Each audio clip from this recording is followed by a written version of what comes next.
Hey guys, and welcome back to the channel. Now honey, if Carrie and Hurt had a name, it would have Trisha's name from Love and Marriage Huntsville written all over it. So this lady opens up to Carlos King and Dr. Heavenly on their podcast here on YouTube, and her words, oh my goodness y'all, her words, the pain that you felt from the screen, and just her explaining her life experiences revolving around death has literally shaped who this woman is as a person. And it's not only reflecting in her relationship with her boyfriend Ken, but the sad part about it is that it's reflecting in her relationship with her children. So from the very beginning, we saw how Trisha, in a sense, was like this superwoman at mastering the arts of being a gym fanatic, right? And I think the biggest question I saw this season about her was, why does she work out so hard, honey? But come to find out, her passion for working out, it has a lot to do with her family history and what she has gone through with her family. So on the podcast with Carlos and Dr. Heavenly, Trisha confirms this information by saying that her mom and dad both passed away due to health complications, and she wants to live to see the age of 55 and hopefully to live longer than that. Now, a lot of her storyline revolves around knowing Martel, honey. And did they have a relationship going on around the pandemic, or honey, did they have some type of romantic involvings? But in the interview with Dr. Heavenly and Carlos, Trisha says, no,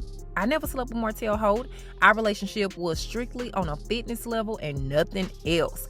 But not only did Tricia drop that tea, she also revealed that she is struggling with the passing of her mom, her dad, and a sister that shortly passed away after their parents. So this is what she says in the interview. She was asked about Ken and whether or not she was afraid of losing him. So she says, I don't want to lose Ken. Am I afraid to lose him? Yes and no. And I'm not going to lie. I feel like I've lost so much in my life. I even told God he may have lent my kids to me for a little while and just to expect the unexpected. Life happens, and for me, life has been happening. And honey, yes, life has been happening for a lot of us. But on her level, I do understand that it's something different. Now, Trisha said all those things because she was asked by Dr. Heavenly, why didn't her boyfriend Ken show up to this podcast? So, honey, this got me intrigued because Trisha said that Ken didn't show up because he didn't want to deal with Dr. Heavenly. Y'all know Dr. Heavenly can be a lot. But I guess Trisha was insinuating that Dr. Heavenly can come off a little judgmental, and that her and Ken had already got into an argument right before the interview was to take place. And so Ken was not ready to deal with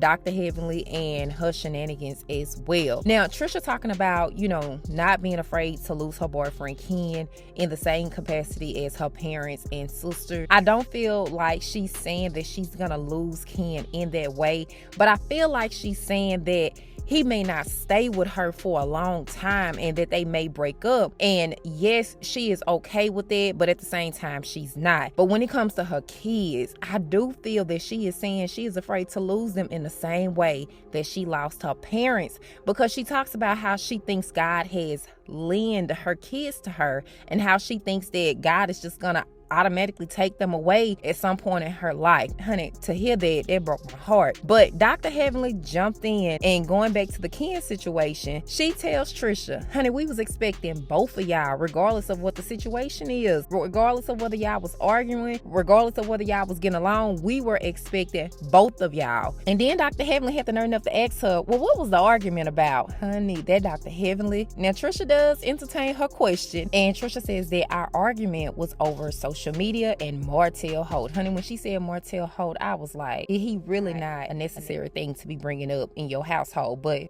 do tell. And so y'all, apparently this has been an issue in their household since the season started, and those are Trisha words and not mine. And so not only is Trisha carrying all this hurt privately, dealing with her parents and her sister, but now she's also dealing with it publicly on national TV. And the one good man, who is Ken, who enters her life, he is helping her to deal with these wounds, but now she has to deal with it openly on national TV, with the opinions from others and these social media trolls and people like us who talk about it here on YouTube. But honey, really, we just outside looking in, and we're making our opinions and our assumptions based on the issue issues that they show to us on the episode. It doesn't mean that it's Bible, but we're just talking about it because that's what's being shown on our TV.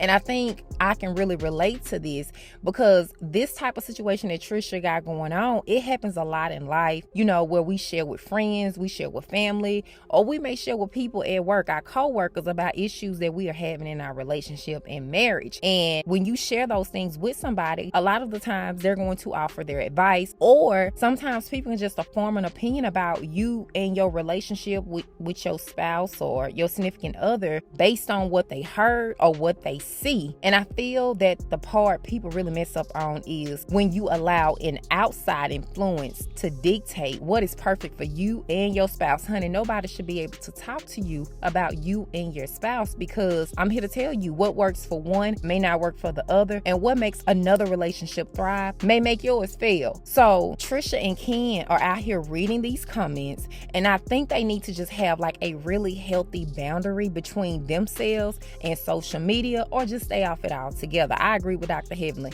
If you can't get it right, then you don't need to be back on this show, because this is her first season of Love and Marriage Huntsville, and I can only imagine how she feels. Maybe she feels obligated to try to connect with these fans, but she needs to do it in her own way and when she's comfortable. And so, honey, if I was speaking to a friend girl, that's the advice that I would give her. And so moving on, Dr. Heavenly also gave her some really, really amazing advice. Dr. Heavenly let down those walls, and she gave her this advice before they wrapped up the interview by saying that men like Ken can't handle social media and that they are fragile. Men are territorial, she says, and when there is another man smiling and profiling in your face like Martel has been doing, Ken does not like that at all. And Ken may not say it, but you have to know for yourself, Trisha. She continues to say that Ken doesn't like your name being associated with Martel ever, and encourages her to open up her mouth and tell Ken how she feels if she wants him, and encourages her to not only do it behind closed doors, but also do it when the cameras are rolling. It almost reminds me of that whole Tisha and Marceau situation where we saw earlier in this season, I don't know what episode it was, where Marceau was not being supportive with Tisha wanting to step up and defend herself. It was that kitchen scene that they were in. I don't know if y'all remember it, but it just kind of almost reminded me of Dr. Heavenly giving this type of advice to Trisha. Like, don't just support your man behind closed doors, but show other people that you are supporting your man when them cameras are rolling. Now, she says that Ken needs to hear this and to let your walls down and lay it all on the table, because Ken is worth it. She says Ken seems to be a praying man, a protector, a provider, and he is worth it. And because he is worth it, you can let down those barriers and be the woman he needs you to be. Hello, Dr. Heavenly. She was being hard on Trisha at first in the interview because she was asking Trisha about all these questions about why Ken ain't show up and what was the argument about, but she ended up changing that thing around. And I think just where Trisha's at, she just needed support in that moment, and I think that's what Trisha felt. And so before I wrap up this video, I do believe that Trisha had somebody who is heaven sent, which is Ken, a woman like Trisha, and I'm not judging, but she does have a lot of baggage, and it's just hard to deal with it because she's experiencing trauma from her previous relationship, and then she has grief because she's lost some really close people in her life. I mean, her parents, hello. But Ken does seem he is willing to be there for her, and to me, that's a gift within itself, y'all. So how do you feel about Trisha and Ken's relationship crumbling during their first season while being on the show? Do y'all think they will make it? So those are my thoughts. Leave yours in the comment section of this video. As always, thank you guys for watching. I really appreciate it, and I'll talk to you guys in the next video.